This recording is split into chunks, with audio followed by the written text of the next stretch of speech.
Hello bankers. तो कैसे हैं आप लोग? I hope you are doing well. तो अगर आप सीसीपी सर्टिफिकेशन की तैयारी कर रहे हो तो आज का सेशन आपके लिए काफ़ी ज़्यादा इंपॉर्टेंट रहने वाला है, क्योंकि इस सेशन के अंदर हम सीसीपी के एक इंपॉर्टेंट टॉपिक क्रेडिट अप्रेजल के बारे में पढ़ने वाले हैं। तो इस सेशन को आपको शुरू से लेकर एंड तक ज़रूर देखना है और अपने फ्रेंड्स एंड कलीग्स के साथ भी ज़रूर शेयर करना है, ताकि वो भी इस सेशन का बेनिफिट ले सके। अब फटाफट से बिना किसी देरी के आज के सेशन को स्टार्ट करते हैं। तो सबसे पहले हम क्रेडिट अप्रेजल का मीनिंग समझते हैं कि क्रेडिट अप्रेजल होता क्या है। तो देखो, जैसे ही किसी बैंक के पास कोई बॉर्रोवर लोन लेने के लिए आता है, तो बैंक लोन देने से पहले क्रेडिट अप्रेजल करता है। अब क्वेश्चन उठता है, ये क्रेडिट अप्रेजल है क्या? तो देखो, क्रेडिट अप्रेजल एक ऐसी प्रोसेस होती है जिसके अंदर एक बैंक लोन को सैंक्शन करने से पहले बॉर्रोवर की जो क्रेडिट वर्दीनेस है उसका पता लगाता है और चेक करता है कि वो टाइम आने पर लोन को रीपे कर भी पाएगा या फिर नहीं कर पाएगा, ताकि एक बैंक अपने फंड्स को जो है वो सेव करके रख पाए। जैसे एग्जांपल के मान के चलिए, एक यहाँ पर एक्सवाइजेड बैंक है, ठीक है। उसके पास एक ए पर्सन आया 10 लाख रुपए का लोन लेने के लिए। लोन देने से पहले जो एक्सवाइजेड बैंक है वो क्रेडिट अप्रेजल करेगा। क्रेडिट अप्रेजल के अंदर वो इसकी क्रेडिट वर्दीनेस को चेक करेगा कि ये टाइम आने पर लोन का पैसा इंटरेस्ट के साथ बैंक को रीपे कर पाएगा या फिर नहीं कर पाएगा। अब इस चीज को कैसे चेक किया जाएगा? तो इसके लिए बहुत सारे फैक्टर्स को कंसीडर किया जाता है। सबसे पहले देखो, इसकी इनकम को देखा जाएगा कि इसकी इनकम कितनी है। मान के चलिए इसकी जो इनकम है वो मंथली है 10 लाख रुपए, ठीक है। फिर उसके बाद ना इसका जो पर्पस है लोन का वो देखा जाएगा कि ये किस पर्पस के लिए लोन ले रहा है। मान के चलिए ये अपना बिजनेस करने के लिए जो है वो लोन ले रहा है, ठीक है। उसके बाद इसका पास्ट रिकॉर्ड भी चेक किया जाएगा कि इसने पहले जो लोन वगैरह लिए हैं उसके रिपेमेंट इसने टाइम पर की है कि नहीं, कोई डिफॉल्ट वगैरह किया है कि नहीं, ठीक है। ये सारी चीजें चेक करने के बाद ही इसको जो है वो लोन दिया जाएगा। तो मान के चलिए इसने डिफॉल्ट नहीं किया है, इसका ट्रैक रिकॉर्ड बहुत अच्छा है, और ये सारी चीजें करने के बाद एक्सवाइजेड बैंक ने 10 लाख रुपए का लोन जो है वो इसे दे दिया है, ठीक है। तो ये जो फंक्शन परफॉर्म किया है एक्सवाइजेड बैंक ने लोन देने से पहले, लोन को सैंक्शन करने से पहले, इसी को हम क्रेडिट अप्रेजल जो है वो कहते हैं। यहाँ पर आप देख भी सकते हो डेफिनेशन क्या है। क्रेडिट अप्रेजल एक ऐसी प्रोसेस है जिसके अंदर लोन को सैंक्शन करने से पहले बॉर्बर की जो क्रेडिट वर्दीनेस है उसको इवेल्युएट किया जाता है और चेक किया जाता है कि वो लोन को रिपे करने के लिए एबल है या फिर नहीं है। ऑब्जेक्टिव की बात करें तो बैंक का जो मेन ऑब्जेक्टिव होता है वो क्रेडिट रिस्क को मिनिमाइज करना होता है, ताकि जो वो लोन दे रहा है वो फ्यूचर में जाकर एनपीए ना बने, जिससे बैंक को किसी भी तरह का लॉस ना हो। क्लियर है? अब ये जो क्रेडिट अप्रेजल है ये बेसिकली 8 पीज के आसपास जो है वो घूमता रहता है। अगर कोई यहाँ पर बॉर्वर जो है किसी बिजनेस के लिए लोन लेने आया, जैसे मान के चलिए एक्स पर्सन है, वो एबीसी बैंक से बिजनेस के लिए 1 करोड़ का लोन लेने आया, ठीक है। तो जब एबीसी बैंक यहाँ पर क्रेडिट अप्रेजल करेगा ना, तो क्रेडिट अप्रेजल की पूरी जो प्रोसेस है वो 8 पीस के आसपास जो है वो घूमेगी। अब ये पीस क्या है? सबसे पहला जो पी है वो डिनोट करता है प्रोजेक्ट को, यानी कि ये जो लोन लिया जा रहा है वो किस पर्पस के लिए लिया जा रहा है। जैसे मान के चलिए जो एक्स पर्सन है वो फर्नीचर का बिजनेस करना चाहता है, तो उसके लिए वो लोन ले रहा है, ठीक है। उसके बाद दूसरा आता है पीपल। पीपल के अंदर जो बिजनेस के प्रमोटर्स हैं, मैनेजमेंट है, वो आ जाते हैं, यानी कि जो बिजनेस को चलाएंगे, क्योंकि बैंक को ये भी तो चेक करना है ना कि जो प्रमोटर्स हैं वो एफिशिएंट तरीके से काम करेंगे कि नहीं करेंगे, ठीक है। ये और इनके पास वो स्किल है कि नहीं बिजनेस को मैनेज करने के लिए। उसके बाद प्रोसेस, ये जो बिजनेस है वो कैसे ऑपरेट करेगा, बिजनेस की पूरी प्रोसेस जो है वो क्या रहेगी। साथ के साथ प्रोडक्ट क्या है, ये जो बिजनेस ये करने वाला है उसके अंदर कौन सा प्रोडक्ट जो है वो ऑफर किया जाना है, ये भी चेक किया जाएगा। उसके बाद प्रोस्पेक्ट, ये जो प्रोडक्ट ऑफर किया जा रहा है उसका मार्केट पोटेंशियल क्या है, यानी कि मार्केट के अंदर उसकी डिमांड कितनी है, ये कितने मार्केट को कैप्चर जो है वो कर पाएगा, या फिर मार्केट में ये चल भी पाएगा या फिर फेल हो जाएगा, वो चीज को चेक किया जाएगा। फिर प्रोजेक्शन की जाएगी कि इस बिजनेस से फ्यूचर में कितना रेवेन्यू जो है वो मिलेगा, इसके ऊपर कितनी कॉस्ट आएगी, और जो बिजनेस कर रहा है यानी कि जो कंपनी है या फिर जो इंडिविजुअल है उसकी फाइनेंशियल हेल्थ कैसी है। फिर यहाँ पर प्रॉफिटेबिलिटी को चेक किया जाएगा कि कितना प्रॉफिट जो है वो कमा पाएगी, क्योंकि प्रॉफिट के ऊपर ही लोन की रीपेमेंट जो है वो डिपेंड करती है। उसके बाद प्रपोज रीपेमेंट, यानी कि जो बॉर्वर है वो टाइम पर रीपे कर पाएगा या फिर नहीं करेगा पाएगा लोन को, उस चीज को जो है वो चेक किया जाता है।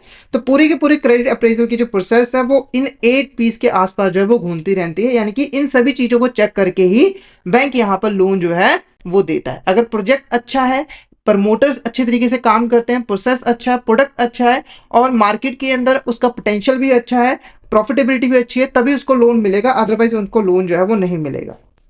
अब बात करेंगे क्रेडिट अप्रेजल प्रोसेस। के स्टेप्स के बारे में कि कितने यहाँ पर स्टेप्स जो है वो इन्वॉल्व होते हैं। पहला जो स्टेप होता है वो होता है क्रेडिट प्रोसेसिंग। इसके अंदर जो बॉर्रोवर होता है वो लोन लेने के लिए बैंक को जो है वो एप्लीकेशन देता है कि मैं इस पर्पस के लिए लोन जो है वो लेना चाहता हूँ। दूसरा जो स्टेप होता है वो होता है क्रेडिट सैंक्शन और अप्रूवल।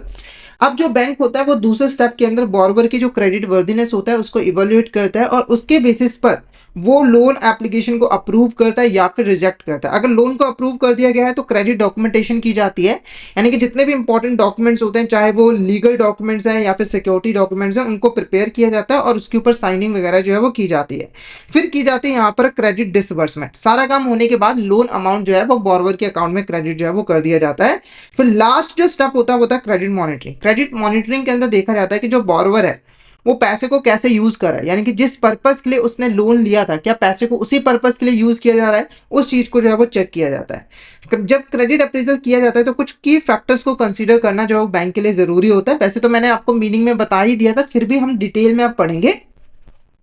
पहला जो की फैक्टर है वो है फाइनेंशियल एनालिसिस। फाइनेंशियल एनालिसिस का मतलब है कि हम यहाँ पर बॉर्रोवर की फाइनेंशियल हेल्थ और परफॉर्मेंस का पता लगाना चाहते हैं ताकि हम उसके बेस पर डिसाइड कर पाए कि जो बॉर्रोवर है वो टाइम आने पर लोन की रिपेमेंट कर पाएगा या फिर नहीं कर पाएगा। देखो, अगर फाइनेंशियल पोजीशन अच्छी है, फाइनेंशियल परफॉर्मेंस अच्छी है, कंपनी अच्छा खासा प्रॉफिट कमा रही है तो बैंक यहाँ पर लोन देगा, अदरवाइज बैंक लोन नहीं देगा। फाइनेंशियल एनालिसिस के अंदर बैंक क्या क्या चीजें जो है वो कंसीडर करता है। सबसे पहले देखो, जो पास्ट फाइनेंशियल रिकॉर्ड है, जैसे कि उनकी जो बैलेंस शीट है, पीएनएल स्टेटमेंट है, कैश फ्लो स्टेटमेंट है, उनको एग्जामिन किया जाता है ताकि उससे फाइनेंशियल पोजीशन और फाइनेंशियल परफॉर्मेंस के बारे में पता लगाया जा सके। साथ के साथ बहुत सारे रेशोज का यूज किया जाता है, जैसे कि debt to equity ratio, liquidity ratio, profitability margin, ताकि इन रेशोज की हेल्प से हम इन फाइनेंशियल स्टेटमेंट्स को जो है वो स्टडी कर पाए। जैसे कि डेट इक्विटी रेशो से आपको पता लगता है कि कंपनी ने कितना डेट लिया हुआ है और कितना ऑनर का पैसा लगा हुआ है। लिक्विडिटी रेशो से हमें पता लगता है कि जो कंपनी है वो शॉर्ट टर्म में सॉल्वेंट है या फिर नहीं है। प्रॉफिटेबिलिटी मार्जिन से पता लगता है कि कंपनी कितनी प्रॉफिटेबल है, कितना अच्छा वो प्रॉफिट जो है वो कमा रही है। उसके बाद हम यहाँ पर उनकी क्रेडिट हिस्ट्री भी जो है वो चेक करते हैं, जिसके लिए हम इंडिविजुअल का सिबिल स्कोर और जो कंपनीज है उसका CRILS जो है वो चेक करते हैं। उसके बाद जो दूसरा फैक्टर है वो है बिजनेस विएबिलिटी। देखो, जब आप फाइनेंशियल पोजीशन चेक कर लेते हो, फाइनेंशियल परफॉर्मेंस चेक कर लेते हो, फिर आप ये देखते हो कि कंपनी जो बिजनेस कर रही है क्या वो बिजनेस सक्सेसफुल हो पाएगा। जिसे हो सकता है कि एक कंपनी प्रेजेंट में बहुत अच्छी हो पर वो एक ऐसा बिजनेस करना चाहती है जो कि फ्यूचर में जाकर फेल होने वाला है, तो बैंक को ये भी चेक करना पड़ेगा। मतलब ऐसा नहीं है कि करंट अगर फाइनेंशियल पोजीशन अच्छी है तो बैंक ने लोन दे दिया ना, ये भी देखना पड़ेगा कि फ्यूचर में जाकर वो फाइनेंशियली स्ट्रांग रहेगी या फिर नहीं रहेगी। इसके लिए जो वो बिजनेस कंडक्ट कर रही है, जिस पर्पस के लिए वो लोन ले रही है, उसकी विएबिलिटी जो है वो चेक की जाती है। जब हम बिजनेस विएबिलिटी की बात करते हैं तो इसके अंदर जो इंडस्ट्री ट्रेंड है, जैसे मान के चलिए अगर जो कंपनी है वो ऑटोमोबाइल इंडस्ट्री में ऑपरेट करती है तो उसका क्या ट्रेंड है उसको चेक किया जाता है। कंपटीशन एनालिसिस काफी इंपॉर्टेंट फैक्टर है कि उस इंडस्ट्री के अंदर कंपटीशन कितना है। ब्रेक इवन एनालिसिस किया जाता है। ब्रेक इवन एनालिसिस के थ्रू बैंक ये पता लगा पाती है कि एक बिजनेस जो है वो प्रॉफिट जनरेट करना कब जो है वो स्टार्ट करेगा। देखो, ब्रेक इवन पॉइंट एक ऐसा पॉइंट होता है जहां पर कंपनी को ना तो प्रॉफिट हो रहा होता है ना ही लॉस हो रहा होता है, ठीक है, और इस पॉइंट के बाद ही कंपनी प्रॉफिट कमाना जो है वो स्टार्ट करती है। तो ब्रेक इवन एनालिसिस से बैंक पता लगा पाते हैं कि कंपनी कब प्रॉफिट जनरेट करना जो है वो स्टार्ट करेगी। उसके बाद प्रोडक्ट की मार्केट डिमांड क्या है, रेवेन्यू पोटेंशियल क्या है, वो चीजें जो है वो चेक की जाती है। फिर उसके बाद आता है मैनेजमेंट इवोल्यूशन। आपने कंपनी की फाइनेंशियल हेल्थ चेक कर ली, फाइनेंशियल परफॉर्मेंस चेक कर ली, आपने जो बिजनेस वो कर रही है उसको भी चेक कर लिया। अब आता है कि जो बिजनेस को करेगा, यानी कि जो कंपनी का मैनेजमेंट है, जो स्ट्रेटजीज बनाएगा, प्लान्स बनाएगा और उनको एग्जीक्यूट करेगा, वो कैसा है। तो जब आप मैनेजमेंट इवोल्यूशन करते हैं तो आप मैनेजमेंट की एफिशिएंसी जो है वो चेक करते हैं, क्योंकि आप जितने मर्जी हाथ पैर मार लो, अगर मैनेजमेंट सही नहीं है तो अच्छे से अच्छे बिजनेस आइडिया भी फेल हो जाएगा। इसलिए आपको मैनेजमेंट को इवैल्यूएट करना जरूरी है। इसके लिए आप क्या करोगे, जो प्रमोटर्स है उनका एक्सपीरियंस चेक करोगे कि उनका एक्सपीरियंस कितना है, उनकी रेपुटेशन कैसी है, ठीक है, और उनका ट्रैक रिकॉर्ड कैसा है, यानी कि जब वो बिजनेस करते हैं तो क्या बिजनेस को ऊंचाइयों तक लेकर जाते हैं या फिर पहले ही स्टेप में गिर जाते हैं, वो चीज चेक करनी है। उसके बाद लोन की जो रिपेमेंट है, पास्ट परफॉर्मेंस, वो भी चेक करने कि ये इन्होंने जो पहले लोन लिया हुआ है उसकी रिपेमेंट ये कर पाए या फिर नहीं कर पाए। फिर आता है आपका यहाँ पर सिक्योरिटी एंड कोलैटरल, ये काफी इंपॉर्टेंट फैक्टर है। तो बैंक को अगर अपने फंड्स को सिक्योर रखना है तो कोलैटरल लीजिए, ये एक बेसिक सा रूल है, ये एक बेसिक सा रूल है। जैसे आप नॉर्मली मान के चलिए, अगर आपके पास एक लैपटॉप है और उसको आप ठीक करवाना चाहते हो, ठीक है, और आपने ये जो लैपटॉप है वो एक शॉप पर जाकर जो है वो रख दिया, रिपेयर शॉप पर, तो आपकी रिस्पॉन्सिबिलिटी बनती है कि आप एक रिसिप्ट वगैरह यहाँ पर जो है वो ले लो कि मैंने यहाँ पर शॉप में अपना लैपटॉप जो है ठीक करवाने के लिए दिया है, ताकि ये जो शॉप ऑनर है वो आपके साथ किसी भी तरह का फ्रॉड जो है वो ना कर पाए। ठीक है, तो ऐसे ही बैंक जब लोन देता है तो उसे कोलैटरल लेना जरूरी है, मतलब कि कोई ना कोई एसेट को ऐसा सिक्योरिटी लेना जरूरी है, ताकि अगर बॉर्वर अपना वादा पूरा ना करे, यानी कि वो फ्रॉड करे, डिफॉल्ट करे, तो इस कोलैटरल को बैंक अपने पोजीशन में लेकर सेल करके अपना पैसा जो है वो रिकवर कर पाए। तो यहां पर सबसे पहले जो एसेट प्लेज की गई है लोन के लिए, उसको वेरीफाई करना जरूरी है कि वो एक्चुअल में एग्जिस्ट करती है या फिर नहीं करती है। ठीक है, और उसकी वैल्यू क्या है। लीगल वेरिफिकेशन भी की जाती है कि जो एसेट को कोलैटरल की फॉर्म में दिया जा रहा है उसके ऊपर बॉर्वर की ही ऑनरशिप हो। फिर की जाती है यहाँ पर रिस्क असेसमेंट। इसके अंदर हम लोग जो पॉलिटिकल, इकोनॉमिक और ऑपरेशनल रिस्क है जो बैंक फेस कर रहा है अगर वो लोन देता है बॉर्वर को, तो उसको असेस करेगा बैंक, फिर उसको मिटिगेट करेगा। ठीक है, अब इस रिस्क को असेस करने के बाद बैंक जो है इन रिस्क को मिटिगेट करने के लिए स्ट्रैटेजीज बनाएगा, जैसे कि इंश्योरेंस करवा लेगा, गारंटीज ले लेगा, ताकि बैंक को किसी भी तरह का लॉस जो है वो ना हो। फिर आता है यहाँ पर shift from traditional credit appraisal to risk based credit appraisal. देखो, आज का जो क्रेडिट अप्रेजल का जो सिस्टम है ना वो काफी ज्यादा चेंज हो गया है। अगर हम कंपैरिजन करें ट्रेडिशनल क्रेडिट अप्रेजल से, तो आपको जमीन आसमान का फर्क जो है वो देखने को मिलेगा। तो सबसे पहले अगर हम ट्रेडिशनल अप्रोच की बात करें तो देखो, जो ट्रेडिशनल अप्रोच थी ना वो बहुत ज्यादा सब्जेक्टिव थी। सब्जेक्टिव होने का मतलब क्या है कि सारे के सारे जो क्रेडिट अप्रेजल की जाती थी वो लोन ऑफिसर्स के द्वारा ही की जाती थी, और उनका जो ओपिनियन होता था उसके अकॉर्डिंग ही डिसीजन लिया जाता था। जैसे मान के चलिए एक एक्सवाइजेड बैंक है, इसका एक लोन ऑफिसर है, ठीक है, इसके पास एक ए पर्सन आया लोन लेने के लिए कि मुझे यहाँ पर लोन ले दीजिए। ठीक है, तो ऑफिसर ही सारी की सारी क्रेडिट अप्रेजल करेगा, सारी डिटेल्स को चेक करेगा, और इसका जो ओपिनियन होगा उसके अकॉर्डिंग ही डिसाइड किया जाएगा कि लोन दिया जाना चाहिए या फिर नहीं दिया जाना चाहिए। अगर ऑफिसर ने बोला कि नहीं, इसकी क्रेडिट वर्दिनेस अच्छी नहीं है, तो इसे लोन नहीं मिलेगा। अगर ऑफिसर ने कह दिया कि हाँ ये बहुत अच्छा है, क्रेडिट वर्दिनेस बहुत अच्छी है, तो इसे यहाँ पे जो है वो लोन मिल जाएगा। ये तरीका थोड़ा सा गलत है, क्योंकि देखो एक लोन ऑफिसर जब सब्जेक्टिव होता है तो प्रॉपर तरीके से डिसीजन नहीं लिया जा सकता, क्योंकि एक एक ह्यूमन जो है वो गलतियां करता है, उससे गलतियां हो जाती हैं। कई बार लोन ऑफिसर का कोई अगर रिश्तेदार आ गया तो उसने तो बिना सोचे समझे लोन दे देगा, बैंक का तो नुकसान करवा देगा ना, तो ये चीज ध्यान में रखनी है। सब्जेक्टिव होती थी मतलब। फिर उसके बाद ना बॉरोवर की रेपुटेशन के ऊपर बहुत डिपेंड करते थे। मतलब कि अगर कोई बॉरोवर है, उसकी रेपुटेशन मार्केट के अंदर अच्छी है, लोग उसे पहचानते हैं, उसकी इज्जत करते हैं, उसका पास्ट रिकॉर्ड अच्छा है, तो उसे यहाँ पर बिना सोचे समझे लोन दे दिया जाता था। मतलब इसकी फाइनेंशियल हिस्ट्री क्या है, ये सारी चीजें चेक ही नहीं की जाती थी। फाइनेंशियल परफॉर्मेंस और पोजीशन को भी चेक नहीं किया जाता था। ठीक है, और फाइनेंशियल एनालिसिस और मार्केट एनालिसिस के ऊपर लेस एम्फेसिस दिया जाता था, यानी कि कम फोकस जो है वो किया जाता था। इसकी बहुत सारी खामियां थी। उसके बाद आया आपका यहाँ पर मॉडर्न अप्रोच। मॉडर्न अप्रोच जो है वो रिस्क बेस्ड लैंडिंग करता है, यानी कि वो पहले रिस्क को असेस करता है, फिर यहाँ पर लोन्स एंड एडवांसेस जो है वो देता है। ठीक है, अगर हम मॉडर्न अप्रोच की बात करें तो इसके अंदर ना क्वांटिटेटिव रिस्क मेजरमेंट का यूज किया जाता है। मतलब आप ना लोन देने से पहले जो रिस्क है ना उसको यहाँ पर मेजर करते हो कि हम कितना रिस्क जो है वो फेस कर रहे हैं। इसके लिए आप लोग जो क्रेडिट रिस्क रेटिंग है, फाइनेंशियल प्रोजेक्शन है, उसको कंसीडर करते हो। फिर उसके बाद ही आप डिसीजन मेकिंग करते हो, और यहाँ पर जो डिसीजन मेकिंग होती है वो डेटा ड्रिवन होता है, सब्जेक्टिव बहुत कम होता है। जो डेटा है उसके बिहार पर ही हम डिसीजन लेते हैं, यानी कि एक पर्सन की रेपुटेशन क्या है उसे तो हम कंसीडर करते ही हैं, साथ ही साथ उसका डेटा क्या है, फाइनेंशियल डेटा क्या है, उसको भी हम कंसीडर करते हैं, और उसके हिसाब से ही डिसीजन मेकिंग करते हैं कि उसे लोन देना चाहिए या फिर नहीं देना चाहिए। क्लियर है। उसके बाद देखो, why credit appraisal is important. Credit appraisal इतना ज्यादा इंपॉर्टेंट क्यों है, हम क्यों क्रेडिट अप्रेजल करते हैं। सबसे पहले देखो, जो क्रेडिट अप्रेजल है वो इंश्योर करता है कि आपकी जो एसेट्स है ना वो स्टैंडर्ड एसेट्स ही रहे, वो एनपीए ना बने।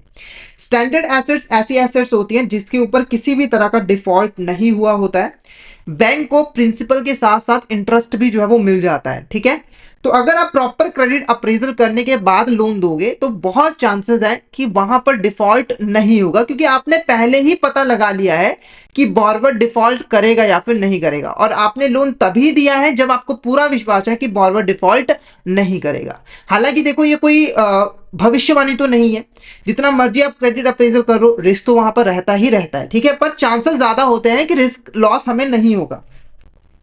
उसके बाद बैंक जो है वो बैड लोन्स और फाइनेंशियल लॉसेस को अवॉइड कर पाता है। अगर कोई बॉर्बर डिफॉल्ट ही नहीं करेगा तो कोई बैड लोन नहीं होगा बैंक का, और ना ही उसे किसी भी तरह का फाइनेंशियल लॉस होगा, ठीक है। साथ के साथ बैंक की प्रॉफिटेबिलिटी काफी इंक्रीज हो जाती है, इंप्रूव हो जाती है, और जो क्रेडिट रिस्क है वो भी काफी ज्यादा जो है वो रिड्यूस हो जाता है। और जब एक बैंक क्रेडिट अप्रेजल करके लोन देता है तो वो लैंडिंग रिस्पॉन्सिबिलिटी करता है, जिससे जो डिपॉजिटर रहते हैं वो भी प्रोटेक्टेड रहते हैं कि उनका पैसा सेफ है। अब आता है आपका यहाँ पर ड्यू डिलिजेंस। देखो, जब हम क्रेडिट अप्रेजल करते हैं ना तो उसका एक इंपॉर्टेंट पार्ट होता है, कंपोनेंट होता है ड्यू डिलिजेंस, ठीक है।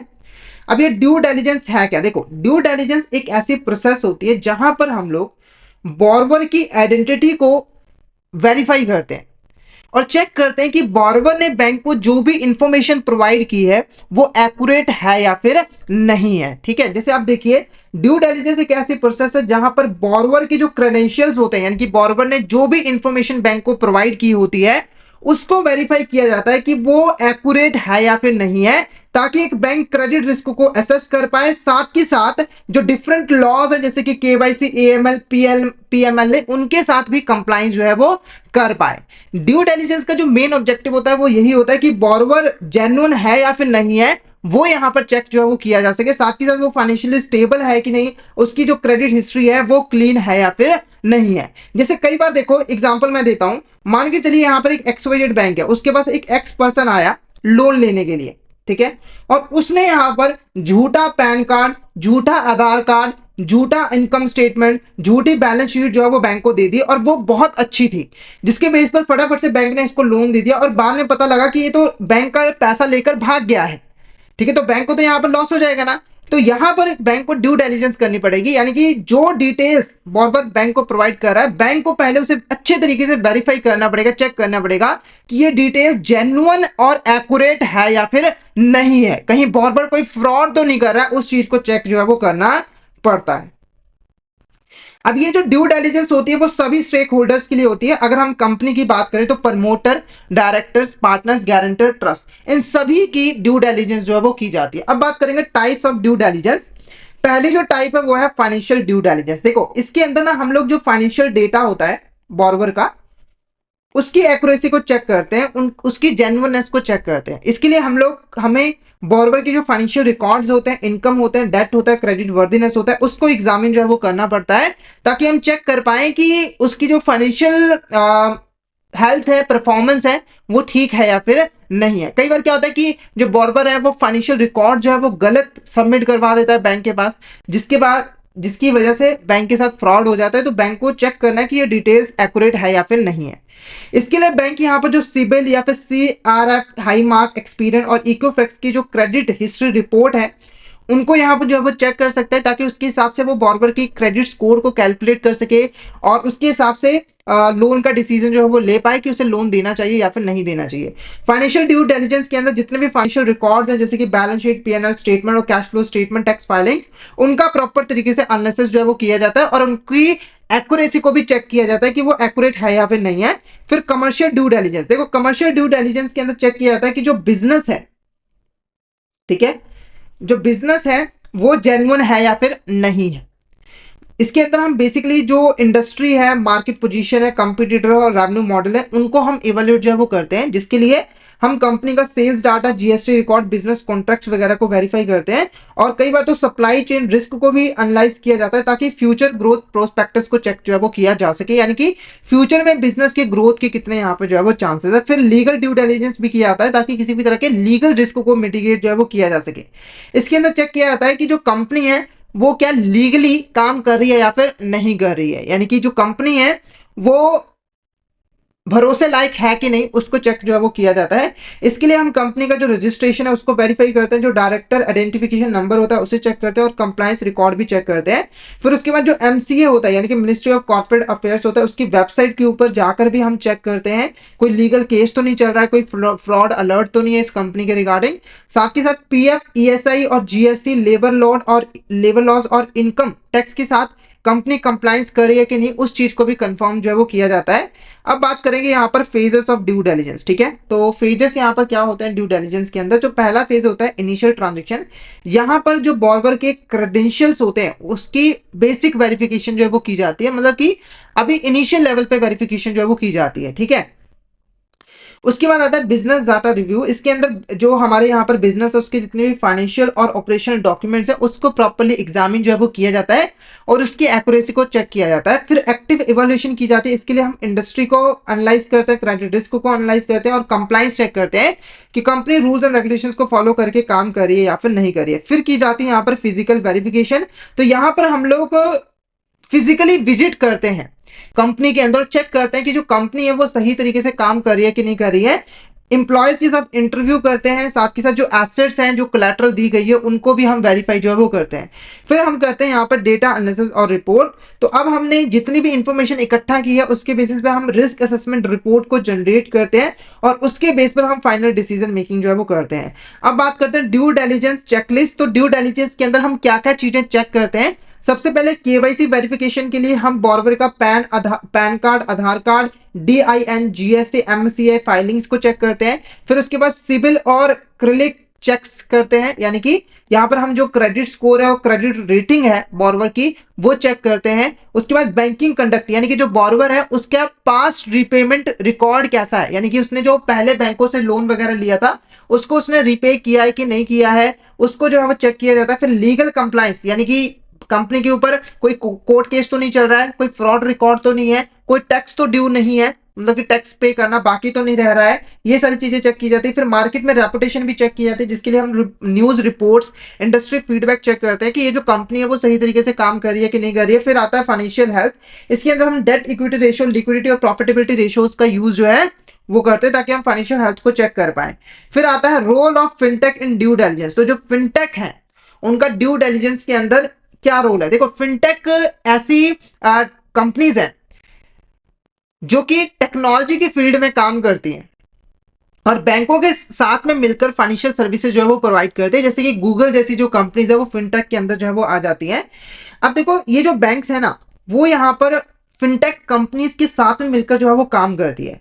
बैंकों ने इन फिनटेक कंपनीज के द्वारा जो software as a service solutions है जो डेवलप किए गए हैं उनको यूज करना जो है वो स्टार्ट कर दिया, यानी कि फिनटेक कंपनीज के द्वारा जो सॉफ्टवेयर बनाए जाते हैं उनको यूज करना जो है वो स्टार्ट कर दिया। और इसकी हेल्प से बैंक ने इजिली जो है जितनी भी ऑपरेशनल कैपेबिलिटीज है उनको इजिली इंटीग्रेट कर दिया है और स्ट्रीमलाइन जो है वो कर दिया है, ताकि सिक्योर मैनर में डिजिटल और मोबाइल सर्विसेज जो है वो कस्टमर को प्रोवाइड की जा सके। अब ये जो फिनटेक स्टार्टअप्स हैं और जो बैंक्स हैं वो आपस में API और ओपन बैंकिंग सोल्यूशन के द्वारा जो है वो कोलैबोरेट करते हैं, ठीक है। अब इसके अगर हम बेनिफिट्स की बात करें, देखो अब क्योंकि बैंक यहाँ पर बहुत सारे सॉफ्टवेयर यूज करें, टेक्नोलॉजी का यूज करें, तो ऑटोमेटिक डाटा फेचिंग हो जाती है, यानी कि जितने भी फाइनेंशियल लीगल डेटा है उसको मल्टीपल सोर्स से इंस्टेंटली कलेक्ट कर लिया जाता है ताकि उसका एनालिसिस जो है वो किया जा सके। उसके बाद AI और ML बेस्ड जो क्रेडिट स्कोरिंग है वो काफी अच्छा रिजल्ट हमें दे रही है, क्योंकि जब आप AI का यूज करते हो डेटा का एनालिसिस करने के लिए तो वहां पर आप लोन रिस्क को अच्छे तरीके से असेस कर पाते हो और जो भी प्रोडिक्शंस हैं वो कर पाते हो और उसके हिसाब से डिसीजन मेकिंग कर पाते हो। फिर डिजिटल अकाउंट एग्रीगेटर्स को भी यहाँ पर इंट्रोड्यूस किया गया था 2021 के अंदर, और ये जो डिजिटल अकाउंट एग्रीगेटर्स हैं ये बेसिकली जो फाइनेंशियल डेटा है उसको कलेक्ट करते हैं और ये फाइनेंशियल डेटा बैंकों को जो है वो प्रोवाइड करते हैं, तो ताकि जो बैंक है उस डेटा का यूज करके अपना जो क्रेडिट अप्रेजल है वो आसानी से कर पाए। उसके बाद RBI के जो अकाउंट एग्रीगेटर फ्रेमवर्क है उसके अंदर 1.1 बिलियन जो बैंक्स अकाउंट्स हैं उनको इंटीग्रेट जो है वो किया गया था। जो सेबी और PFRD है म्यूचुअल फंड डेटा है उसने यहाँ पर क्रेडिट असेसमेंट को काफी ज्यादा एक्सपैंड कर दिया है, साथ ही साथ फाइनेंशियल इंक्लूजन को भी काफी ज्यादा जो है वो बढ़ा दिया है। अब क्वेश्चन होता है why is due diligence important. Due diligence इतना ज्यादा इंपॉर्टेंट क्यों है। सबसे पहले देखो, ये NP और फ्रॉड रिस्क को प्रिवेंट करता है। जो हमारी एसेट्स होती है वो स्टैंडर्ड एसेट्स ही रहते हैं और फ्रॉड के जो चांसेस होते हैं वो भी काफी कम हो जाते हैं। साथ के साथ RBI, सेबी और जो AML रेगुलेशंस है उनके साथ भी कंप्लायंस करने में ये बैंक की बहुत ज्यादा हेल्प करते हैं, ठीक है। क्रेडिट डिसीजन मेकिंग को भी काफी ज्यादा इंप्रूव करते हैं, क्योंकि यहाँ पर जितने भी डिसीजंस लिए जाते हैं वो डेटा ड्रिवन होते हैं, यानी कि डेटा के हिसाब से आप डिसीजन जो है वो ले रहे होते हो। साथ के साथ डिजिटल टूल्स के थ्रू जो है फाइनेंशियल इंक्लूजन भी काफी ज्यादा इनहांस जो है वो हो गया है। ठीक है, अब यहाँ पर हम बात करेंगे introduction of legal entity identifier for large corporate borrowers. ठीक है, तो ये जो सिस्टम था लीगल एंटिटी आइडेंटिफायर का, ये बेसिकली लार्ज कॉर्पोरेट बॉर्बर्स के लिए लेकर आया गया था। और ये जो लीगल एंटिटी आइडेंटिफायर है, ये बेसिकली 20 डिजिट का एक यूनिक कोड होता है, जिसके थ्रू हम यहाँ पर कॉर्पोरेट बॉर्बर्स को आइडेंटिफाई कर सकते हैं और उनकी फाइनेंशियल ट्रांजैक्शंस को ट्रैक भी कर सकते हैं। और ये जो यूनिक कोड है वो ग्लोबली यूज जो है वो किया जाता है, यानी कि आप इस कोड की हेल्प से ग्लोबल लेवल के ऊपर कॉर्पोरेट बॉर्बर्स को आइडेंटिफाई भी कर सकते हो और उनको ट्रैक भी कर सकते हो। ठीक है, इस सिस्टम को इंट्रोड्यूस किया गया था ग्लोबल फाइनेंशियल क्राइसिस के बाद। जैसे ग्लोबल फाइनेंशियल क्राइसिस आया था तो लार्ज कॉर्पोरेट बॉर्बर्स को मैनेज करने के लिए, आइडेंटिफाई करने के लिए सिस्टम को इंट्रोड्यूस जो है वो किया था, ताकि जो डाटा एक्यूरेसी है, फाइनेंशियल डाटा एक्यूरेसी है, उसको इंप्रूव किया जा सके और रिस्क मैनेजमेंट भी प्रॉपर तरीके से की जा सके। और रिजर्व बैंक ऑफ इंडिया ने इस सिस्टम को जो है इंडिया के अंदर उन बॉर्बर्स के लिए इंप्लीमेंट किया जिसका जो टोटल फंड बेस्ड और नॉन फंड बेस्ड एक्सपोजर है वो 5 करोड़ या फिर उससे ज्यादा है। जैसे मान के चलिए एक एक्सवाइजेड कंपनी है, ठीक है, उसने यहाँ पर 20 करोड़ का लोन जो है वो लिया हुआ है। ठीक है, तो ये यहाँ पर लार्ज कॉर्पोरेट बॉर्बर है और इसको ये जो लीगल एंटिटी आइडेंटिफायर है वो कंपलसरी जो है वो लेना पड़ता है इंडिया के अंदर। ओके, अब अगर हम बात करें implementation timeline for LEI legal entity identifier in India, तो देखो टोटल एक्सपोजर के हिसाब से, यानी कि जो हमारे लार्ज कॉर्पोरेट बॉर्बर्स है उनका शेड्यूल्ड कमर्शियल बैंक्स के अंदर टोटल एक्सपोजर कितना है, उसके ऊपर डिपेंड करता है कि उन्हें कितने टाइम के अंदर जो है लीगल एंटिटी आइडेंटिफायर को लेना होगा। अगर जो एक्सपोजर है वो अबव 25 करोड़ है तो अप्रैल 30 2023 जो कि निकल चुकी है। उसके बाद अगर 10 करोड़ से लेकर 25 करोड़ तक एक्सपोजर है तो अप्रैल 30 2024।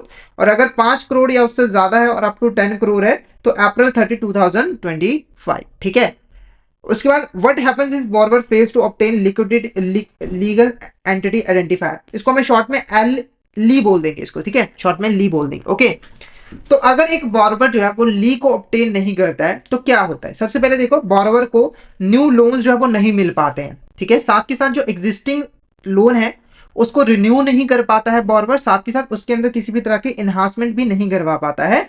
और बैंक जो है वो क्रेडिट फैसिलिटीज के ऊपर भी जो है रिस्ट्रिक्शन लगा देता है। हालांकि जो गवर्नमेंट डिपार्टमेंट्स हैं, जो एजेंसीज है, excluding public sector undertaking statutory corporation, उन्हें लीगल एंटिटी आइडेंटिफायर को लेने की जरूरत नहीं होती है। ये बेसिकली यहाँ पर एक्सेप्शन होती है। उसके बाद एक बॉर्बर कैसे लीगल एंटिटी आइडेंटिफायर कोड जो है वो ले सकता है, तो बॉर्बर को बेसिकली एक ऑथराइज लोकल ऑपरेटिंग यूनिट जैसे कि legal entity identifier India limited, इसके थ्रू जो है एप्लीकेशन देकर इसके लिए अप्लाई जो है वो कर सकता है। ठीक है, अब ये जो legal entity identifier India limited है ये clearing corporation of India limited की ही एक सब्सिडरी है। ठीक है, अब देखो ये जो कोड है उसको अप्लाई करने के लिए, उसको लेने के लिए कॉर्पोरेट बॉर्बर को कुछ इंपॉर्टेंट डॉक्यूमेंट जैसे कि CIN और PAN card, GST, MOA, article of association, memorandum of association और बोर्ड रेजोल्यूशन जो है वो सबमिट करवाना पड़ता है। और ये जो लीगल एंटिटी आइडेंटिफायर है इसको एनुअली बेसिस पे रिन्यू भी जो है वो करवाना पड़ता है। अब यहाँ पर हम बात करेंगे पासपोर्ट डिटेल्स फॉर बॉर्बर्स और पब्लिक सेक्टर बैंक। ठीक है, तो देखो पब्लिक सेक्टर बैंक के लिए एक सिस्टम लेकर आया गया जहां पर वहां ठीक है, तो पब्लिक सेक्टर बैंक के लिए एक और नया सिस्टम जो है वो लेकर आया गया जहां पर उन्हें बॉर्बर से पासपोर्ट डिटेल्स भी जो है वो लेकर लेनी पड़ती है लोन देने से पहले। ठीक है, ये इसीलिए लिया जाता है ताकि अगर बॉर्बर डिफॉल्ट करता है तो वो इंडिया से बाहर ना जा पाए और टाइम रहते जो बैंक है वो इमिग्रेशन अथॉरिटीज को इन्फॉर्म जो है वो कर पाए। ठीक है, अब क्वेश्चन उठता है कि लोन देने के लिए पासपोर्ट डिटेल्स क्यों जरूरी है, मतलब कि पासपोर्ट डिटेल्स आप क्यों ले रहे हो बॉर्बर से। तो पब्लिक सेक्टर बैंक के लिए तो ये जरूरी है कि उन्हें तो पासपोर्ट डिटेल्स लेनी ही पड़ेगी बॉर्बर की।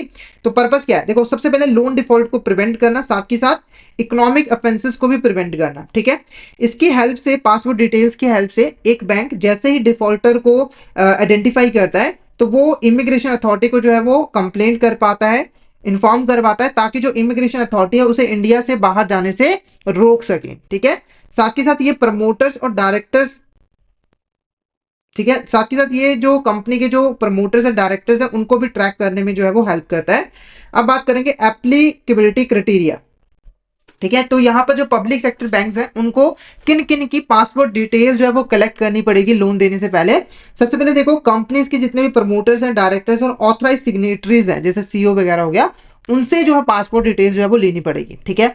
उसके बाद अगर कोई कंपनीज है उसका जो लोन है वो 50 करोड़ या फिर उससे ज्यादा है, तो उससे यहाँ पर पासपोर्ट डिटेल्स जो है वो लेनी पड़ेगी। और ये जो सिस्टम है वो यहाँ पर एग्जिस्टिंग और न्यू बॉर्बर्स दोनों के ऊपर ही एप्लीकेबल होता है। और ये 2018 से मैंडेटरी हो गया था, इससे पहले नहीं था, पर 2018 से जो है वो मैंडेटरी हो गया था कि पब्लिक सेक्टर बैंक को लोन देने से पहले बॉर्बर की पासपोर्ट डिटेल्स जो है वो लेनी ही पड़ेगी। उसके बाद अगर यहाँ पर मान के चले एक पर्सन के पास पासपोर्ट नहीं है तो वो क्या करे, जेन्युइन रीजन है, जैसे मेरे पास भी पासपोर्ट नहीं है, आप में से भी किसी के पास पासपोर्ट नहीं होगा, तो उस केस में क्या करेंगे? सबसे पहले देखो, पर्सन को एक सेल्फ डिक्लेरेशन सर्टिफिकेट देना पड़ेगा और उसके अंदर वो बताएगा कि मेरे पास पासपोर्ट जो है वो नहीं है, और वो सफिशिएंट होगा। ठीक है। फिर यहाँ पर पासपोर्ट जो है वो नहीं मांगेगी पब्लिक सेक्टर बैंक, क्योंकि उनका पर्पस क्या है पासपोर्ट डिटेल्स का, कि उसको कहीं बाहर जाने से रोका जा सके, इंडिया से बाहर। तो अगर उसके पास पासपोर्ट नहीं है तो वो वैसे भी जो है वो नहीं जा सकता है। ठीक है। उसके बाद बैंकिंग सिस्टम को यहाँ पर क्या बेनिफिट मिला है पासपोर्ट डिटेल्स एक्वायर करने की वजह से? सबसे पहले देखो, ट्रांसपेरेंसी और कंप्लायंस काफी ज्यादा इंप्रूव हो गया है कॉर्पोरेट लैंडिंग के अंदर। साथ ही साथ जो फ्रॉड रिस्क है वो भी यहाँ पर रिड्यूस हो गया है, और जो विलफुल डिफॉल्टर्स है उनको भी प्रिवेंट किया जा चुका है इंडिया से बाहर जाने के लिए। ठीक है। उसके बाद जैसे अभी हाल ही में आप देखिए तो विजय माल्या, नीरव मोदी, ये डिफॉल्ट करा है इन्होंने बैंक के साथ और भाग गए इंडिया से बाहर। तो उनको ही रोकने के लिए, मतलब उन जैसे डिफॉल्टर को ही रोकने के लिए ये सिस्टम जो है वो इम्प्लीमेंट किया गया है। और आरबीआई और गवर्नमेंट एजेंसीज भी अच्छे तरीके से जो है वो रिस्क को जो है वो मॉनिटर जो है वो कर पाती हैं। नेक्स्ट जो हमारा टॉपिक है वो है वैलिडेशन ऑफ द प्रपोजल। ठीक है। तो ये जो प्रपोजल है, यानी कि जो क्रेडिट प्रपोजल है, इसका वैलिडेशन कैसे किया जाता है और वैलिडेशन होता क्या है? देखो, अगर हम क्रेडिट वैलिडेशन का मतलब समझे तो क्रेडिट वैलिडेशन एक ऐसी प्रोसेस होती है जहां पर हम लोग क्रेडिट रिलेटेड इंफॉर्मेशन को वेरीफाई करते हैं और कंफर्म करते हैं कि ये सारा का सारा जो डेटा है वो एक्यूरेट है और ऑथेंटिकेट है। जैसे देखो, कोई भी जब इंडिविजुअल या फिर बिजनेस बैंक के पास लोन लेने के लिए आता है, ठीक है, तो उसे अपने से रिलेटेड जितना भी क्रेडिट डेटा होता है, जैसे कि उसने कहाँ कहाँ से लोन लिया था, कौन कौन से क्रेडिट कार्ड है उसके पास, वो सारा बैंक को देना पड़ता है। ठीक है। तो क्रेडिट वैलिडेशन के अंदर बैंक यही चीज चेक करता है कि एक इंडिविजुअल और बिजनेस ने जो भी क्रेडिट रिलेटेड डेटा दिया है बैंक को, वो एक्यूरेट है या फिर नहीं है। ठीक है। तो क्रेडिट वैलिडेशन एक ऐसी प्रोसेस है जिसके अंदर इंडिविजुअल या फिर बिजनेस के द्वारा जो भी क्रेडिट रिलेटेड डाटा दिया गया है उसकी एक्यूरेसी और ऑथेंटिसिटी को जो है वो चेक किया जाता है और कंफर्म किया जाता है। अगर हम इंपॉर्टेंस की बात करें, क्रेडिट वैलिडेशन की क्या इंपॉर्टेंस रहती है? सबसे पहले देखो, वैलिडेशन के थ्रू आप इंश्योर कर पाते हो कि जो बॉर्बर है वो जेन्युइन है और क्रेडिट वर्दी है, और वो बैंक जितने भी रिस्क है उनके क्राइटेरिया को फुलफिल जो है वो कर पा रहा है। जो क्रेडिट ऑफिसर है उसे यहाँ पर कोई भी डिसीजन लेने से पहले कस्टमर से सारा का सारा रेलिवेंट इंफॉर्मेशन जो है, क्रेडिट इंफॉर्मेशन जो है वो लेना जरूरी होता है, और उस इंफॉर्मेशन के बेसिस पे ही उसे डिसीजन लेना जो है वो होता है। कई बार क्या होता है, इंफॉर्मेशन ओवरलोड होने की वजह से, मतलब ज्यादा इंफॉर्मेशन कलेक्ट करने की वजह से जो अप्रेजल प्रोसेस होती है वो डीरेल हो जाती है, यानी कि डिले हो जाती है। तो इस केस में बैंकर को ध्यान रखना है कि उन्हें इंफॉर्मेशन को फिल्टर करना है और सिर्फ नेसेसरी डिटेल्स ही कलेक्ट करनी है, ताकि जो अप्रेजल प्रोसेस है उसके अंदर कोई भी डिले जो है वो ना हो सके। अब यहां पर बात करेंगे क्रेडिट प्रपोजल वैलिडेशन स्टेप्स। तो यहां पर जो आप क्रेडिट प्रपोजल वैलिडेशन, उसका मीनिंग समझ चुके हैं। सिंपल सा मीनिंग है, जो भी इंफॉर्मेशन प्रोवाइड की गई है बोरोवर के द्वारा उसकी वैलिडिटी चेक करनी कि वो एक्यूरेट और एक्यूरेट है या फिर नहीं है। ठीक है। तो अगर हम यहाँ पर स्टेप्स की बात करें, क्रेडिट प्रपोजल वैलिडेशन के स्टेप्स क्या है? सबसे पहले देखो, बोरोवर की जो आइडेंटिटी है और बिजनेस लेजिटिमेसी है उसको जो है वो वेरीफाई किया जाता है। इसके लिए हम यहाँ पर केवाईसी वेरिफिकेशन करते हैं और इंश्योर करते हैं कि सारे के सारे जो स्टैच्यूटरी डॉक्यूमेंट्स है, जो कि कंपल्सरी डॉक्यूमेंट्स है, वो प्रेजेंट होने चाहिए। साइट विजिट की जाती है, फैक्ट्री की इंस्पेक्शन की जाती है, ऑफिस बिजनेस यूनिट की इंस्पेक्शन की जाती है और लेजिटिमेसी को कंफर्म किया जाता है। रेगुलेटरी कंप्लायंस को भी चेक किया जाता है, यानी कि जो अप्रूवल्स एक बिजनेस को चाहिए होते हैं अपने काम को करने के लिए, क्या अप्रूवल्स उनके पास है, लाइसेंस है, टैक्स पेमेंट उन्होंने प्रॉपर तरीके से किया है कि नहीं किया है।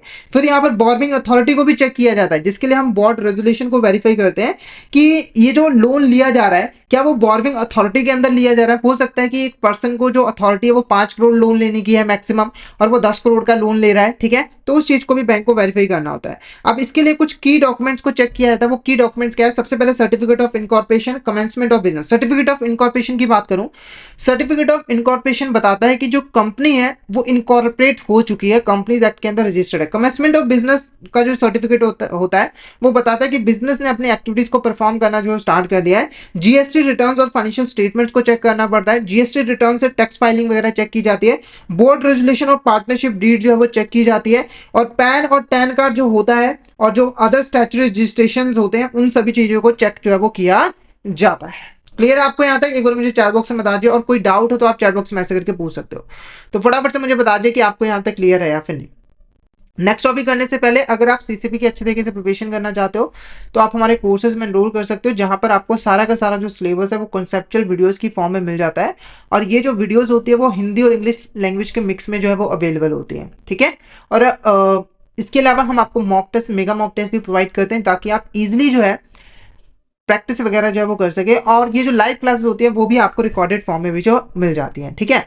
तो अगर आप हमारे कोर्सेज में एनरोल करना चाहते हैं तो हमारे जो कोर्सेज है वो इजीली एक्सेसिबल है। आपको हमारे app play store, app store दोनों ही जगहों पे मिल जाएंगे। आपको जस्ट टाइप करना है लर्निंग सेशन आईबीएफ एग्जाम्स, और इनके थ्रू आप हमारे कोर्सेज में एनरोल कर सकते हो। और अगर आप अभी हमारे कोर्स में एनरोल करते हो तो आपको लगभग 82% तक का ऑफ मिल जाता है हमारे कोर्सेज पे, जिसके लिए आपको कूपन कोड यूज करना होगा विंटर। तो फटाफट से इस कूपन कोड का यूज करके हमारे कोर्स में एनरोल कर लीजिए, और हमारे टेलीग्राम चैनल को भी जरूर ज्वाइन कर लीजिएगा, क्योंकि हम इसमें एग्जाम से रिलेटेड, क्लासेस से रिलेटेड जितने भी इंपॉर्टेंट अपडेट्स हैं वो डालते रहते हैं। और अगर आपको भी किसी भी तरह की क्वेरी आती है तो आप इस चैनल पर मैसेज कर सकते हो। तो फटाफट से हमारे टेलीग्राम चैनल को ज्वाइन कर लीजिए ताकि कोई इंपॉर्टेंट अपडेट आपसे मिस ना हो जाए। इसका लिंक आपको वीडियो के डिस्क्रिप्शन बॉक्स में मिल जाएगा।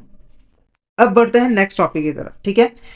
नेक्स्ट टॉपिक है हमारा असेसिंग क्रेडिट रिस्क और प्रोबेबिलिटी ऑफ डिफॉल्ट। सबसे पहले क्रेडिट रिस्क का मतलब समझे। क्रेडिट रिस्क का सिंपल सा मतलब है प्रोबेबिलिटी ऑफ बोरोवर डिफॉल्ट, यानी कि कितने चांसेस है कि बोरोवर डिफॉल्ट कर देगा। जैसे अगर मान के चलिए एक आपने लोन दिया, 20% चांसेस है कि बोरोवर डिफॉल्ट कर देगा, तो यहाँ पर जो आप क्रेडिट रिस्क फेस कर रहे हो वो 20% है, क्योंकि अगर बोरोवर ने डिफॉल्ट कर दिया तो आपको यहाँ पर लॉस जो है वो होने वाला है, ठीक है। अब देखो ये जो डिफॉल्ट होते हैं, यानी कि बोरोवर जब लोन नहीं दे पाता है बैंक को, तो इसके पीछे कई सारे रीजंस होते हैं। कुछ यहाँ पर इंटरनल फैक्टर्स होते हैं, कुछ एक्सटर्नल फैक्टर्स होते हैं। अगर हम एक बिजनेस की बात करें, इंटरनल फैक्टर के अंदर कौन कौन से फैक्टर्स आ जाते हैं? सबसे पहले पुअर मैनेजमेंट। अगर जो बिजनेस की जो मैनेजमेंट है वो अपना काम सही तरीके से नहीं कर पाती है, स्ट्रैटेजीज अच्छे तरीके से नहीं कर पाती है, तो बिजनेस फेल हो जाता है। बिजनेस फेल हो जाता है तो प्रॉफिट नहीं कमा पाता है, प्रॉफिट नहीं कमा पाता है तो लोन की रिपेमेंट भी नहीं कर पाता है। अगर यहाँ पे बैड फाइनेंशियल डिसीजन लिए जा रहे हैं, ठीक है, और अगर कैश फ्लो भी वीक है, तो ये आपके इंटरनल फैक्टर्स हैं जिसकी वजह से डिफॉल्ट जो है वो होता है। एक्सटर्नल फैक्टर्स की बात करें, मार्केट में कोई चेंज आ गया, यानी कि आप जो प्रोडक्ट बनाते थे उससे कोई एडवांस प्रोडक्ट मार्केट में आ चुका है तो कस्टमर आपका प्रोडक्ट नहीं खरीद रहे हैं। न्यू कंपटीटर आ गए जिससे आपका प्रॉफिट कम हो जाएगा। गवर्नमेंट पॉलिसीज आपके खिलाफ हो गई हैं, या फिर इकोनॉमिक डाउन टाउन आ गए, तो ये एक्सटर्नल फैक्टर्स है, और इन फैक्टर्स की वजह से ही जो है वो डिफॉल्ट होता है। अब क्वेश्चन होता है कि क्रेडिट रिस्क को मेजर कैसे कर सकता है। देखो, बैंक लोन देना नहीं छोड़ सकता है, वो क्रेडिट रिस्क को मैनेज कर सकता है। तो क्रेडिट रिस्क को मेजर करने के लिए बैंक को क्या क्या चीजें देखनी पड़ेगी? सबसे पहले क्रेडिट रिपोर्ट जो है वो बोरोवर की चेक करनी पड़ेगी, जो कि CIBIL, CRIF, high mark, experience, Equifax के द्वारा जो है वो दी जाती है। और ये क्रेडिट रिपोर्ट जो है वो बेसिकली इंडिविजुअल बोरोवर्स के केसेस में चेक की जाती है, ताकि इस क्रेडिट रिपोर्ट की हेल्प से जो बैंक है वो क्रेडिट स्कोर कैलकुलेट कर सके और उसके बेसिस पे डिसाइड कर सके कि उसे लोन देना चाहिए या फिर नहीं देना चाहिए। उसके बाद यहाँ पर कंपनीज के केस में उनकी क्रेडिट रेटिंग चेक की जानी चाहिए, और ये जो क्रेडिट रेटिंग है वो एक्सटर्नल रेटिंग एजेंसीज और बैंक्स इंटरनल रेटिंग मॉडल्स के द्वारा जो दी गई है रेटिंग वो होनी चाहिए। मतलब कि जो एक्सटर्नल क्रेडिट रेटिंग एजेंसीज है उन्होंने जो क्रेडिट रेटिंग दी है उसको भी चेक करना है, और बैंक के जो इंटरनल रेटिंग मॉडल्स हैं उन्होंने जो रेटिंग दी है उसको भी चेक करना है। फाइनेंशियल स्टेटमेंट एनालिसिस करना है, जिसके लिए आपको debt equity ratio, current ratio, cash flow projection को चेक करना पड़ेगा। डेट इक्विटी रेशो आपको बताएगा कि कंपनी ने कितना डेट लिया हुआ है और कितना पैसा कंपनी के अंदर ऑनर का लगा हुआ है। जैसे अगर डेट इक्विटी रेशो 0.5:1, इसका मतलब अगर ₹1 ऑनर का लगा हुआ है तो 0.5 डेट का लगा हुआ है। जैसे एग्जांपल के लिए अगर टोटल पैसा यहाँ पर ₹1.5 है तो इसका मतलब क्या है, ₹50,000 डेट का है और ₹1,00,000 जो है वो ऑनर का है। ओके, करंट रेशियो आपको शॉर्ट टर्म लिक्विडिटी बता देगा कि जो कंपनी है वो शॉर्ट टर्म में सॉल्वेंट है या फिर नहीं है, ठीक है। फिर आता है बिजनेस मॉडल। बिजनेस मॉडल, इसके अंदर आप ना जो उनका बिजनेस मॉडल है उसको चेक कर सकते हो, उनका एनालिसिस कर सकते हो, मार्केट पोजीशनिंग को चेक कर सकते हो कि मार्केट में बिजनेस की क्या पोजीशन है। इसके लिए आप लोग कस्टमर बेस, इंडस्ट्री ट्रेंड और कंपटीटर स्ट्रेंथ को चेक करोगे। ठीक है, अब बात करेंगे एनालाइजिंग बॉर्बर्स फाइनेंशियल स्ट्रेंथ। तो बॉर्बर की फाइनेंशियल स्ट्रेंथ को एनालाइज करना काफी ज्यादा इंपॉर्टेंट होता है, क्योंकि उसके बेस पर ही आप डिसाइड करोगे कि आपको बॉर्बर को लोन देना चाहिए या फिर नहीं देना चाहिए। क्योंकि अगर एक बॉर्बर फाइनेंशियली स्ट्रांग नहीं है तो उसे भूल के भी लोन नहीं देना चाहिए, क्योंकि 100 मतलब ज्यादा चांसेस है कि वो फ्यूचर में जाकर डिफॉल्ट करेगा। ठीक है, अब जब हम फाइनेंशियल स्ट्रेंथ के एनालिसिस करते हैं तो वहां पर कुछ इंपॉर्टेंट फाइनेंशियल रेशियोज है जिनका हम एनालिसिस करते हैं। सबसे पहले आता है लिक्विडिटी रेशियो। इसके अंदर हमारे करंट रेशियो और क्विक रेशियो आता है। देखो, करंट रेशियो हमें बताता है कि एक कंपनी की कितनी करंट एसेट्स हैं और उसके कंपैरिजन में उसकी कितनी यहाँ पर करंट लायबिलिटीज है। देखो, करंट एसेट्स ऐसी एसेट्स होती है जिसको कंपनी जो है वो 1 साल के लिए ही यूज करती है और 1 ईयर के अंदर में ही वो उसे कैश में कन्वर्ट कर लेती है, यानी कि यूज कर लेती है। ठीक है, यानी कि ये खत्म हो जाती है। करंट लायबिलिटीज ऐसी फाइनेंशियल ऑब्लिगेशन होती है जिसकी पेमेंट कंपनी को 1 ईयर के अंदर अंदर में जो है वो करनी होती है। तो ये जो करंट रेशियो है कैसे कैलकुलेट होती है? Current asset divided by current liability. जैसे अगर करंट एसेट्स 1 लाख है, करंट लायबिलिटी जो है वो 50,000 रुपए है। ठीक है, तो अगर आप डिवाइड करो तो ये रेशियो कितने आ जाएगी? 2:1। इसका मतलब क्या है? अगर 1 रुपए की करंट लायबिलिटी है तो 2 रुपए की आपके पास करंट एसेट्स है इनकी पेमेंट करने के लिए। तो यहां पर आप मान के चलोगे कि शॉर्ट टर्म के अंदर कंपनी की जो लिक्विडिटी है वो अच्छी है, यानी कि वो शॉर्ट टर्म के अंदर सॉल्वेंट है, क्योंकि वो शॉर्ट टर्म फाइनेंशियल ऑब्लिगेशंस को उनकी ड्यू डेट के ऊपर पे कर देगी, क्योंकि 1 रुपए की लायबिलिटी को पे करने के लिए इनके पास 2 रुपए की करंट एसेट्स है। क्विक रेशियो थोड़ा और अच्छा बता देता है। क्विक रेशियो आपको बताता है कि करंट लायबिलिटी के कंपेरिजन में कंपनी के पास लिक्विड करंट एसेट जो है वो कितनी है। ठीक है, फिर लीवरेज रेशियो जैसे कि debt equity ratio, interest coverage ratio आपको बताते हैं कि कंपनी फाइनेंशियली कितनी स्ट्रांग है, वहां पर रिस्क कितना है। और इंटरेस्ट कवरेज रेशियो से आपको पता लगता है कि कंपनी अपने इंटरेस्ट को कितने आसानी से पे जो है वो कर पाएगी। प्रॉफिटेबिलिटी रेशियो जैसे कि ROCE, ROA, net profit margin, इससे आपको कंपनी की प्रॉफिटेबिलिटी के बारे में पता लगता है। और अगर एक कंपनी अच्छी है, यानी कि एक कंपनी की प्रॉफिटेबिलिटी अच्छी है, तो 100% चांसेस है, मतलब 100% तो नहीं कह सकते पर ज्यादा चांसेस है कि वो लोन की रिपेमेंट जो है वो कर देगी। फिर टर्नओवर रेशियो से हम कंपनी की जो टर्नओवर है उसको चेक करते हैं। इसके लिए हम इन्वेंट्री टर्नओवर रेशियोज और डेटर टर्नओवर रेशियोज का यूज जो है वो कर सकते हैं, जिससे कि हमें ये पता लगेगा कि कंपनी अपने इन्वेंट्री को कितने अच्छे तरीके से मैनेज कर रही है और डेटर्स को कितने अच्छे तरीके से मैनेज कर रही है। उसके बाद आता है how is financial risk manage. तो जो फाइनेंशियल रिस्क होता है उसको हम कैसे जो है वो मैनेज कर सकते हैं। सबसे पहले देखो, आपको कैश फ्लो मैनेजमेंट को देखना होगा कि कंपनी का कैश फ्लो मैनेजमेंट कैसा है। अगर कंपनी का कैश फ्लो मैनेजमेंट जो है वो स्ट्रांग है तो यहाँ पर फाइनेंशियल रिस्क को मैनेज जो है वो किया जा सकता है। फाइनेंशियल रिस्क क्या है कि आप अपनी जो फाइनेंशियल ऑब्लिगेशंस है उसको फुलफिल नहीं कर पाए उनकी ड्यू डेट के ऊपर। जैसे मान के चलिए आपको इंटरेस्ट पे करना था और ये आपकी ऑब्लिगेशन थी, पर आपने ड्यू डेट के ऊपर इंटरेस्ट पे नहीं किया क्योंकि आपके पास कैश फ्लो ही नहीं था, आपके पास पैसा ही नहीं था। तो ये इससे फाइनेंशियल रिस्क जो है वो अराइज होगा। ठीक है, तो कैश फ्लो मैनेजमेंट को स्ट्रांग जो है वो करना पड़ेगा। साथ के साथ ओवर फाइनेंसिंग और अंडर फाइनेंसिंग को अवॉइड करना पड़ेगा। मतलब कि ना तो ज्यादा फाइनेंस लो, ज्यादा फाइनेंस लोगे तो कॉस्ट ज्यादा आएगी, इंटरेस्ट ज्यादा पे करना पड़ेगा। ठीक है, और फंड भी आपके आइडल पड़े रहेंगे। अंडर फाइनेंसिंग के अंदर आपको कम फाइनेंस होगा जिससे आप अपने फंक्शंस को अच्छे तरीके से परफॉर्म जो है वो नहीं कर पाओगे। ठीक है, उसके बाद एक ऑप्टिमल कैपिटल स्ट्रक्चर भी आपको जो है वो मेंटेन करके जो है वो रखना है। एक ऑप्टिमल कैपिटल स्ट्रक्चर मेंटेन करके रखना है। अब यहां पर बात करेंगे credit rating and risk assessment. सबसे पहले अगर हम क्रेडिट रेटिंग का मीनिंग समझे, क्रेडिट रेटिंग क्या होता है? देखो, क्रेडिट रेटिंग जो है वो कंपनीज के केस में जो है वो यूज की जाती है। बेसिकली देखो, जब कोई कंपनी बैंक के पास लोन लेने के लिए जाती है तो बैंक को कंपनी की क्रेडिट वर्दीनेस को जानना होता है, इवेल्युएट करना होता है। तो बैंक ऐसा कैसे करेगी?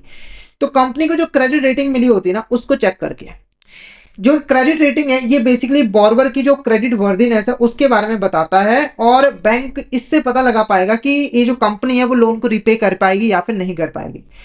क्रेडिट रेटिंग कौन प्रोवाइड करता है? तो इसके लिए कुछ यहाँ पर एजेंसीज होती हैं जो कि कंपनीज के जितने भी फाइनेंशियल डेटा होता है, क्रेडिट हिस्ट्री होती है, उनको देखते हुए इनको एक क्रेडिट रेटिंग जो है वो प्रोवाइड करती है। और इस क्रेडिट रेटिंग से ही हमें पता लगता है कंपनी की क्रेडिट वर्दीनेस के बारे में और रिस्कीनेस के बारे में। जैसे मान के चलिए कंपनी को अगर AAA रेटिंग मिल गई है तो ये कंपनी बहुत अच्छी है, यहाँ पर जो रिस्क है बहुत कम है, तो आसानी से बैंक इसको जो है वो लोन दे देगा। ठीक है, तो जब आप यहाँ पर क्रेडिट स्कोर या फिर रेटिंग कैलकुलेट कर रहे हो, देखो क्रेडिट स्कोर इंडिविजुअल बोरोवर के केस में यूज किया जाता है और क्रेडिट रेटिंग कंपनीज बोरोवर के केस में यूज किया जाता है। तो जब ये क्रेडिट स्कोर और क्रेडिट रेटिंग को असाइन किया जाता है यानी कि कैलकुलेट किया जाता है, तो वहां पर हमें कुछ चीजों के ऊपर ध्यान रखना होता है। सबसे पहले बॉर्बर के फाइनेंशियल्स क्या है, जैसे उसकी प्रॉफिटेबिलिटी, सॉल्वेंसी, लिक्विडिटी कैसी है, मार्केटिंग पोजीशनिंग क्या है, कंपटीशन, ब्रांड इक्विटी क्या है, और मैनेजमेंट क्वालिटी क्या है, उनका ट्रैक रिकॉर्ड क्या है। और इसके बेसिस पे ही कंपनी को क्रेडिट रेटिंग जो है वो प्रोवाइड की जाती है। अगर हम रिस्क सेगमेंटेशन की बात करें, अगर जो क्रेडिट रेटिंग है वो ट्रिपल ए से लेकर ए है, तो यहाँ पर जो रिस्क है वो लो रिस्क है और यहाँ पर आसानी से जो है लोन को अप्रूव कर दिया जाता है।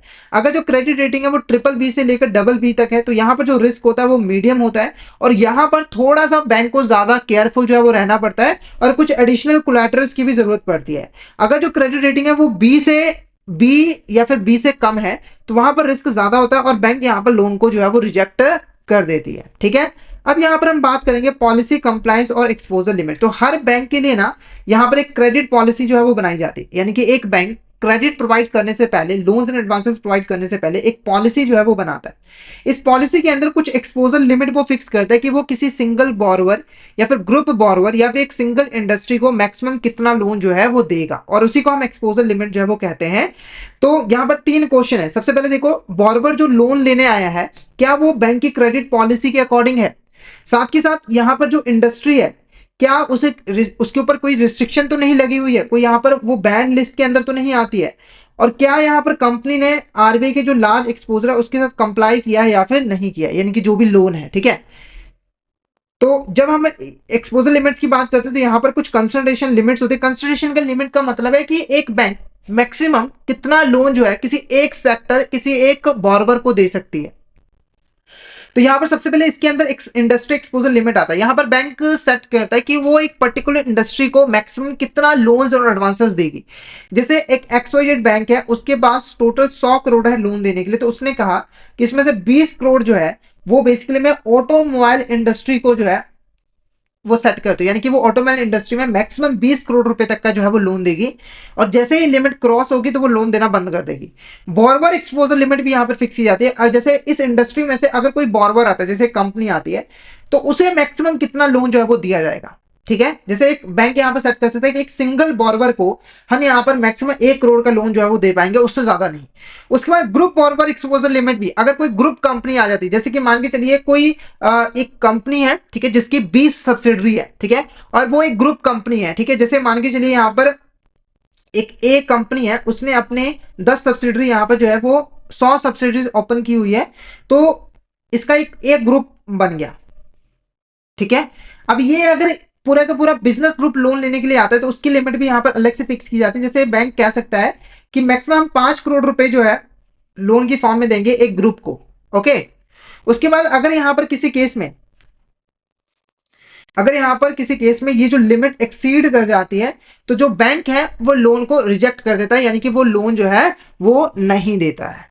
क्लियर है आपको यहाँ तक? एक बार चैट बॉक्स में बता दीजिए, और किसी भी तरह का डाउट हो तो आप चैट बॉक्स में मैसेज करके जो है वो पूछ सकते हैं। ठीक है, तो यहां पर हमने क्रेडिट अप्रेजल के बारे में डिटेल में पढ़ा। सबसे पहले हमने क्रेडिट अप्रेजल का मीनिंग समझा। क्रेडिट अप्रेजल क्या होता है?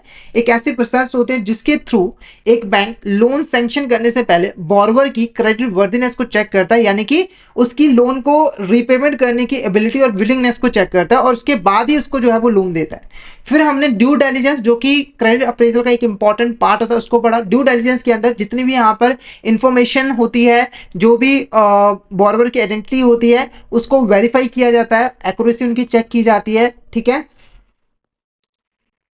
तो आज का जो हमारा चैप्टर है फिर हम यहीं पे जो है फिर ओवर करते हैं।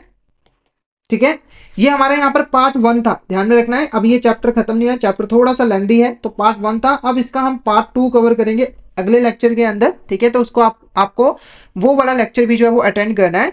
और मैं आपको बता दूं कि ये हमारे यहाँ पर सीसीपी के लाइव सेशन जो है वो चल रहे हैं। ठीक है, जहां पर हम लोग सीसीपी के पूरे सिलेबस को कंसेप्चुअल वीडियोस की फॉर्म में जो है वो कवर कर रहे हैं।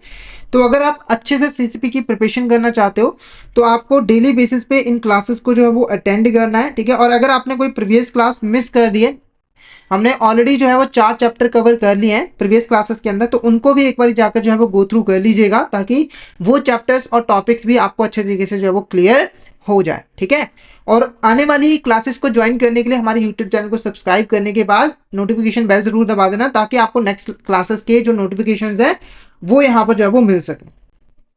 ठीक है, तो आज का जो सेशन है फिर हम यहीं पे ओवर करते हैं। तो आई होप आज का सेशन आपको अच्छा लगा हो। सेशन अच्छा लगा हो तो सेशन को लाइक कर देना और शेयर कर देना अपने फ्रेंड्स के साथ, कलीग्स के साथ, ताकि वो भी इस सेशन का बेनिफिट जो है वो ले सके। तो आज के लिए इतना ही, मिलते हैं नेक्स्ट क्लास में। Thank you so much everyone.